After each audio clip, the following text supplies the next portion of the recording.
This is nScreenNoise. My name is Colin Dixon, founder and chief analyst at nScreen Media, and today is May 22nd, 2015.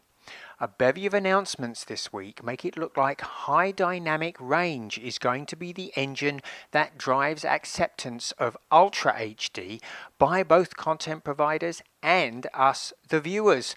What is high dynamic range? Well, it is simply an elevated difference between the whitest whites and the blackest blacks. And in fact, it's supposed to make it look much more like our eye is capable of perceiving colors and tone.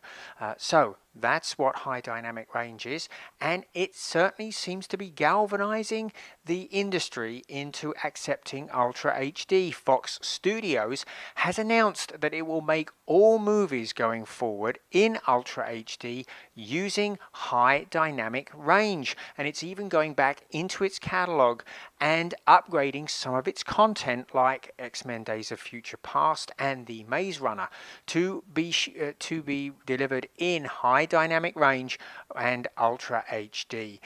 So this is a big boon. We definitely need more content.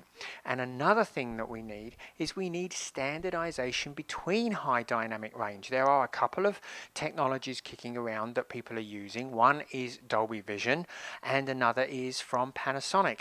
And we actually have a coalition called the Ultra HD Alliance, which is a coalition between manufacturers and studios that is working to establish standards for quality for high dynamic range. It's already done so for Ultra HD, but now it's turning its attention to high dynamic range, and it plans to have that quality standard in place by the time we get Ultra HD Blu-ray discs sometime later this year.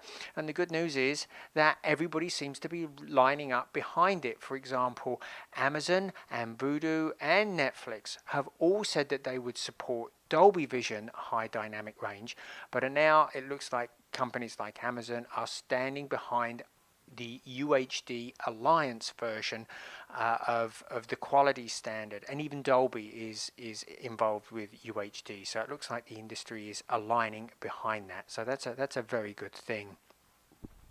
Now, MGO COO Christophe Louvion said that HDR was a giant leap akin to going from black and white to color. Boy, that's a big jump. So he's clearly a big fan. He says it's like looking through a window. And MGO is backing that up by supporting the format sometime later this year. You'll be able to buy movies from MGO and stream them directly to your televisions online. He says that they will have dozens of movies upon release. So he doesn't think that there'll be just one or two, and he sees that catalog building very quickly. And certainly the announcement from Fox would seem to suggest that that's the case, that we will have a lot more movies certainly by later this year. But the big question is, where is the sport?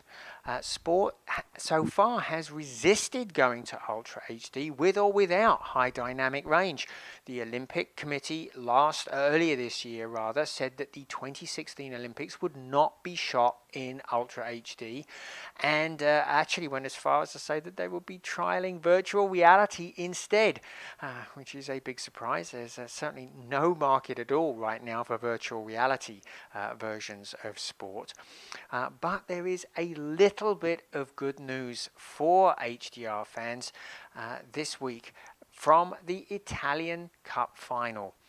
The Italian Cup final, which was played this week between Lazio and Juventus and won by Juventus 2-1 in extra time, was actually shot in two different versions of Ultra HD. The first version was UHD 4K with high dynamic range and with 50 frames per second.